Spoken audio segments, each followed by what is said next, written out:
ஒரு வைத்தியர் ம். ஒரு நோயாளியை பார்க்க கிளம்புறாருன்னு வச்சுங்களேன். ம். அப்ப எதிர்த்தாப்புல வரக்கூடிய அந்த சகுனங்களை வச்சு அவர் அந்த நோயாளியினுடைய உடம்ப பார்க்காமலே தீர்மானிப்பார்னு ஒரு அதுல வருது. இருக்கு, அது இருக்குங்கய்யா, அதுல இருக்கு. இருக்கு. உதாரணமா ஒரு நம்ம இன்னைக்கு இருக்கிற சூழல்ல இதெல்லாம் சொல்ல முடியாது. ஒரு ஆள் வர்றாருன்னு வச்சுக்கங்களேன். அப்ப இவங்க என்ன பண்ணுவாங்களாம், அந்த மருத்துவ பெட்டியை வச்சுட்டு உட்காந்துருவாங்களாம். வேண்டாம், அங்க முடிஞ்சிருச்சு அப்படிம்பாங்களாம். ஆமாங்க, அது சொல்லலாம். அது செய்ய நிமித்த முடியுமா? சாஸ்திரம் செய்ய முடியுங்கய்யா. ஆ, ஒருத்தர் எதுக்கு வர்றாருன்னா, இப்போ ஒன்றும் இல்லை, இப்போ நடந்தது ஒரு 10 நாளைக்கு முன்னாடி. நானும் என்னுடைய நண்பர் கார் எடுக்கிறோம். கேட்டை திறக்கிறோம்.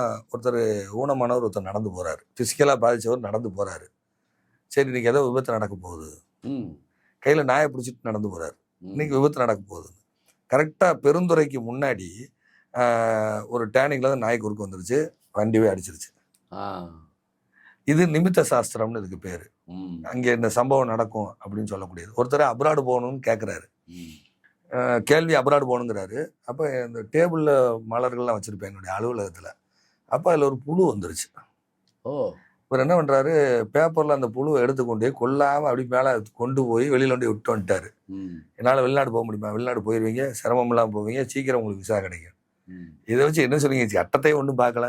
சார், நீங்கள் புழுவை எடுத்தீங்க, வெளிநாடு போகணும்னு கேட்டோன்னே புழு வந்துருச்சு, பேப்பரில் எடுத்தீங்க, அப்படியே ஆகாய மார்க்கமாக கொண்டு போய் சேஃபாக கொண்டு போய் விட்டுட்டு வந்தீங்க. ஸோ ஆகாய மார்க்க பிரயாணங்கிறது சிறப்பாக இருக்கும், ஒன்றும் பயப்படாதீங்க, போங்க, கட்டமே பார்க்க வேண்டாம். இதெல்லாம் முன்னோர்கள் செஞ்ச விஷயங்கள். ஆ, அந்த நிமித்த சாஸ்திரம்னு அதுக்கு பேர். வாரணாசியில் ஒருத்தர் இருக்காருங்கய்யா, ம். ஒரு ரூமில் உட்காந்துக்குவாரு. அங்கே பக்கத்தில் நடக்கிற சம்பவங்களை பார்த்துட்டு இங்கே பலன் சொல்லிட்டு இருப்பார். ஆ, யாராவது பணம் கேட்கணும் அப்படின்னு வர்றாங்கன்னா, யாராவது பணம் இன்னும் யாருக்கா கொடுப்பாங்கல்ல, போ ம். பணம் கிடைக்கும், அதை பார்த்துட்டு பணம் கிடைக்கும் போன்னுவார். ஆ, யாராவது ஒருத்தருக்கு வேலை சொல்றாங்க, யாராவது ஒருத்தர் வேலை செய்யறாங்க, அந்த சம்பவங்களை பார்த்து இங்க பலன் சொல்லிட்டு இருப்பாரு.